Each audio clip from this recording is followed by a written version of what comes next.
Déterminer 4 grands binômes, notre objet de tout un ouvrage. Le binôme judo-chrétien, le binôme astro-théologique, le binôme franco-anglais et le binôme homme-femme. Ces 4 binômes sont menacés par un certain nombre de déviances, d'erreurs, de fausses solutions. Et on est toujours dans cette dialectique du vrai et du faux. Je crois que tout ce que nous écrivons, c'est lié à la question de distinguer le vrai du faux. La piste de gauche, la piste de droite. La piste de gauche étant la piste sinistre, au sens latin du terme. Enfin, ça, c'est un problème. Et donc, je reviendrai sur cette quadruple catégorisation.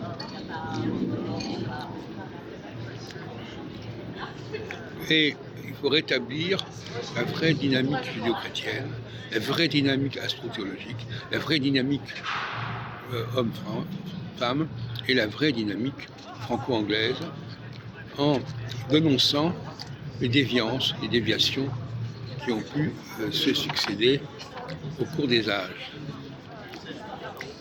Alors,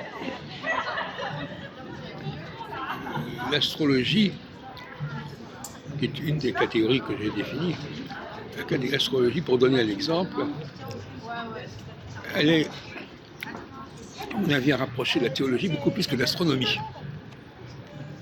Beaucoup d'astronomes, beaucoup d'astrologues croient que la clé de l'astrologie, c'est l'astronomie.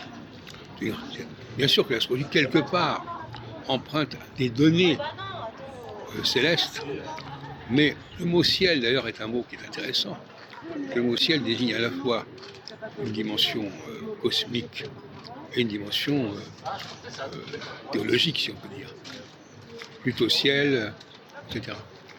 Donc, il y a constamment cette notion d'associer ce qui est au ciel et ce qui est sur terre. D'ailleurs, il y a des prières comme ça, comme au ciel, comme sur terre, etc. Et il faut détacher l'astrologie de l'astronomie et rapprocher l'astrologie de la théologie. Mais ça vaut dans l'autre sens.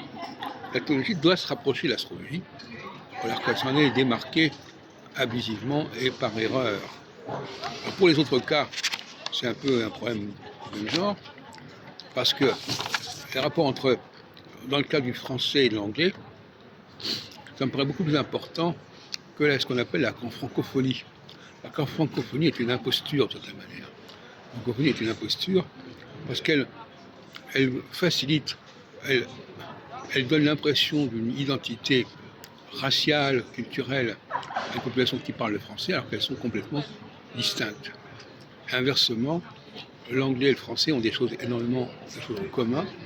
Il y a une synergie entre le français et l'anglais, beaucoup plus qu'une synergie au sein de la francophonie.